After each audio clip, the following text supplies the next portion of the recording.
Les informations en détail. Le président Abdel Fattah el-Sisi a déclaré que l'Égypte tenait à développer sa coopération étroite et distinguée avec Bahreïn dans les divers domaines et s'engage à maintenir la sécurité du Golfe.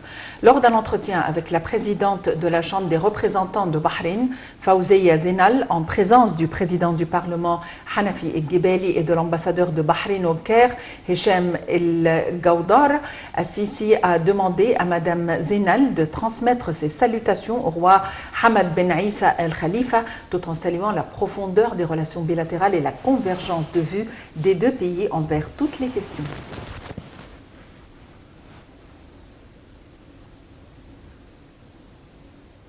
Début de la première réunion hebdomadaire du gouvernement présidée par le Premier ministre Dr Mostafa Madbouli au siège du cabinet dans la nouvelle capitale administrative pour évoquer un certain nombre d'importants dossiers politiques, économiques et sociaux ainsi que les derniers développements du virus du Covid-19. Cette démarche s'inscrit dans le cadre du début du transfert effectif du district gouvernemental dans la nouvelle capitale administrative.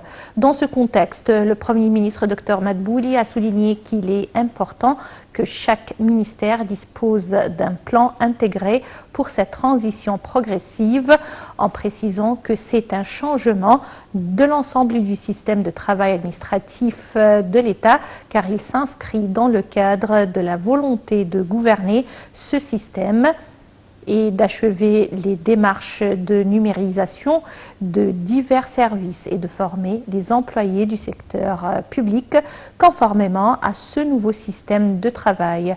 La réunion a également abordé le suivi du travail dans les différents projets nationaux en Haute-Égypte. Sur un autre plan, le chef du gouvernement a souligné la nécessité de profiter des jeunes diplômés du programme de l'université en tant que cadre distingué capable de gérer le futur organe administratif de l'État.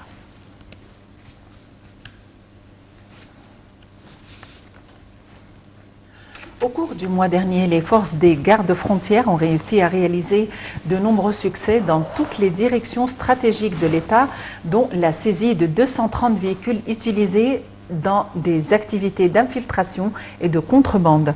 Ceci est intervenu en continuation des efforts des forces de garde-frontières visant à affronter les contrebandiers et les éléments criminels tout en faisant avorter les plans et les tentatives visant à porter atteinte à la sécurité nationale.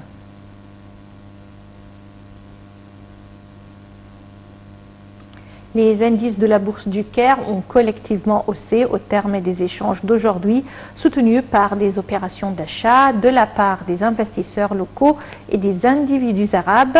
L'indice principal GX30 a haussé de 0,9% au niveau de 11 063 ou 630 points et les indices secondaires GX70 et GX100 ont respectivement haussé de 1,2% et 1%.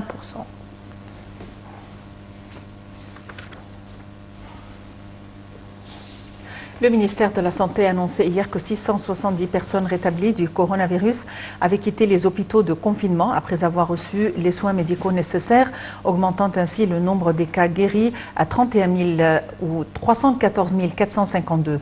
Le porte-parole du ministère de la Santé, Dr Hossein Abdel Ghaffar, a déclaré que 879 nouveaux cas de coronavirus avaient été détectés, ce qui porte le nombre total des personnes contaminées jusqu'à présent à 377 960. Le ministère de la Santé a annoncé aussi avoir répertorié 43 nouveaux décès, ce qui augmente le nombre total des victimes de la Covid-19 à 21 500.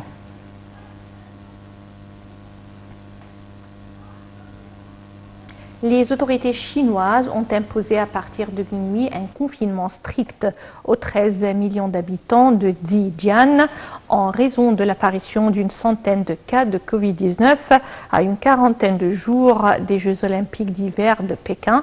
Ailleurs dans le monde, le nouveau variant Omicron poursuit sa fulgurante progression, entraînant de nouvelles restrictions en Europe. Et pour plus de détails, un commentaire. Les 13 millions d'habitants de Shan en Chine ont débuté aujourd'hui un confinement strict en raison d'un rebond de l'épidémie de Covid-19 à un mois et demi des Jeux Olympiques d'hiver de Pékin. Ailleurs dans le monde, le nouveau variant Omicron poursuit sa fulgurante progression, entraînant de nouvelles restrictions en Europe. La Chine mène une stratégie zéro Covid qui consiste à tout faire pour limiter au maximum les nouveaux cas, généralement limités à quelques dizaines par jour seulement. Au Royaume-Uni, un record de 106 000 nouveaux cas ont été enregistrés pour la seule journée de mercredi. Le pays, parmi les plus durement touchés au monde, tente d'accélérer la vaccination. Près d'1 million de doses de rappel sont administrées chaque jour. L'Agence américaine des médicaments a autorisé en urgence la pilule contre le